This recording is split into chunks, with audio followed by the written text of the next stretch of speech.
母女感情冷淡，女婿从中调和，母女关系缓和了许多。这一天，女婿来到岳母家，说是有一件事情想求岳母帮忙。大庆，你有什么事儿就直接说，都是一家人，还跟妈讲什么求字呢？快说吧。郑大庆往左右看了看，屋里没有别人，保姆李阿姨也已经去厨房做饭了。妈，其实这事儿我本来不想跟您说的，后来想了半天，我觉得信心不是太足，所以还是决定跟您讲出来。大庆，你以前不是这样啊，怎么吞吞吐吐啰里啰嗦的？是小霞欺负你了，还是缺钱花了？你倒是直接说呀，别绕弯子。说着话，吴美珠把手上刚削好皮的一个大苹果塞给了女婿郑大庆。郑大庆接过苹果，咬了一口。妈，我们老科长下个月就该退休了，我和另一个副科长郭有余条件差不多，都有资格当这个郑科长。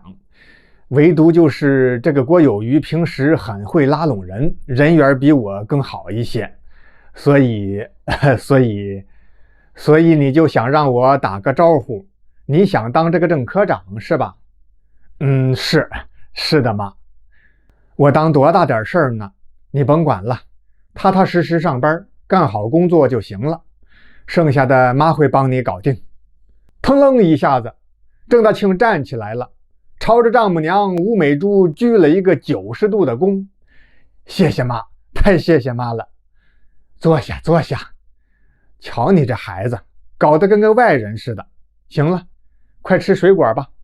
今天我让李阿姨做了你最爱吃的几道菜，待会儿咱娘俩喝杯红酒。过了些天，老科长退休了，接替科长职位的竟然不是他郑大庆，而是那位竞争对手郭有余，郭副科长。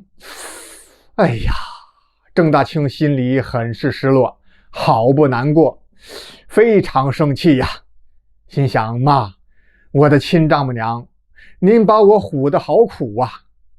他有心下班就去岳母家问一问，看那丈母娘吴美珠有什么话可说。可转念又一想，不行，我得冷静一点。即使这一次岳母没帮忙，或是忘了，或是根本不想管，他糊弄我也不能当面去质问，那样只会把关系搞僵，与家庭和谐不利呀。对，再说妈她当时讲得清楚，说让我只管踏踏实实上班，干好工作，剩下的交给他老人家办就行了。是啊，可您说的倒是好听，现在木已成舟，人家郭有余都扶正了，我还是副科长呢。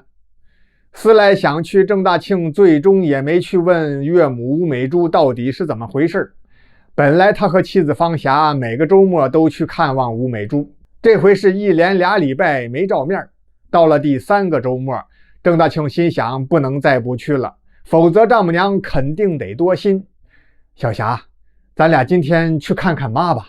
行，你说去咱就去。郑大庆与妻子方霞一同来到岳母家，吴美珠很高兴，专门吩咐保姆李阿姨多做了几个菜。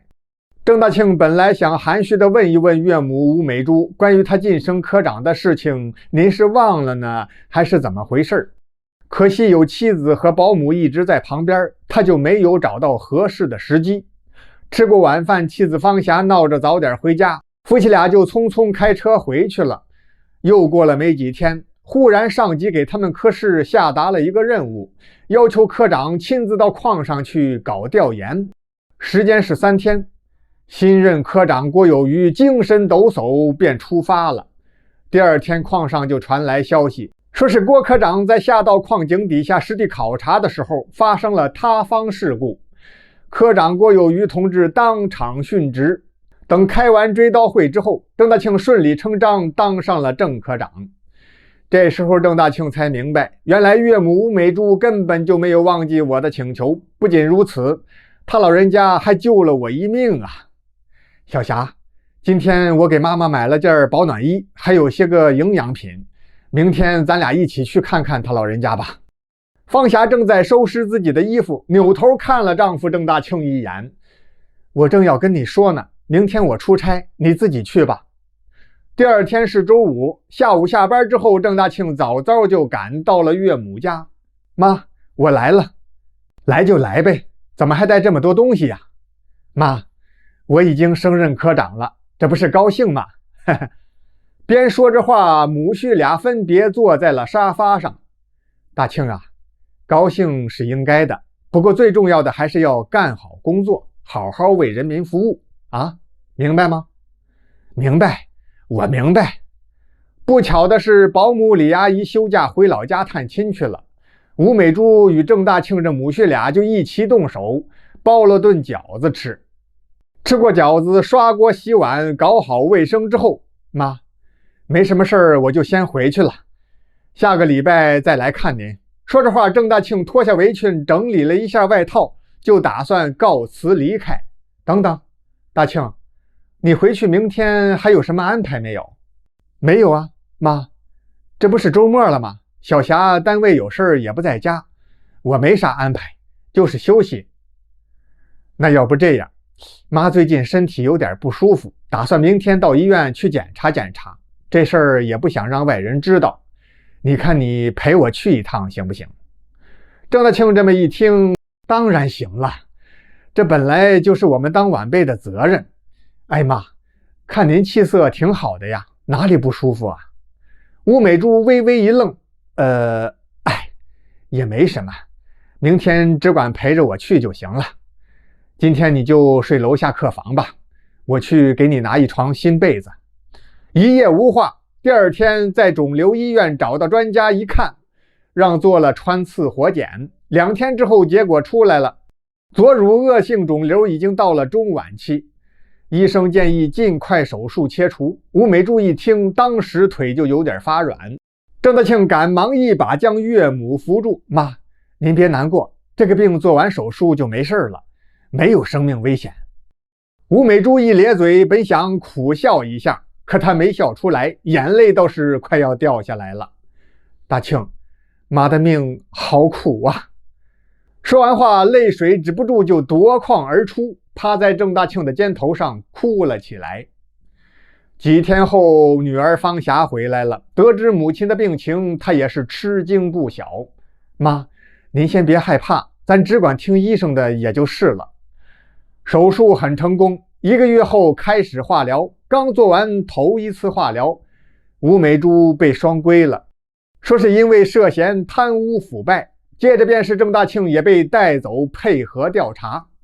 时间不长，吴美珠的案子就被查清楚了，定好了日子要进行开庭审判。可就在审判的前一天夜里，吴美珠突然病情发作，一命归西。郑大庆也因为跟岳母吴美珠的案子有关联，被开除了职务。失去工作的郑大庆郁郁寡欢，妻子方霞也是心情很糟，经常朝郑大庆发火。不久之后，2个人就离婚了，丢了工作，失去婚姻。郑大庆垂头丧气的在河边溜达，忽然抬头一看，对面走过来一男一女夫妻俩，带着一个小女孩在散步，有说有笑的。走近了一看，郑大庆心里就是一愣，原来这对夫妻正是自己的前女友袁丽芳和她的丈夫。郑大庆不自觉嘴角抽搐了一下，赶忙假装不认识，与袁丽芳擦肩而过。脑海里迅速闪现出他与袁丽芳曾经在一起的那段时光。人生如戏呀！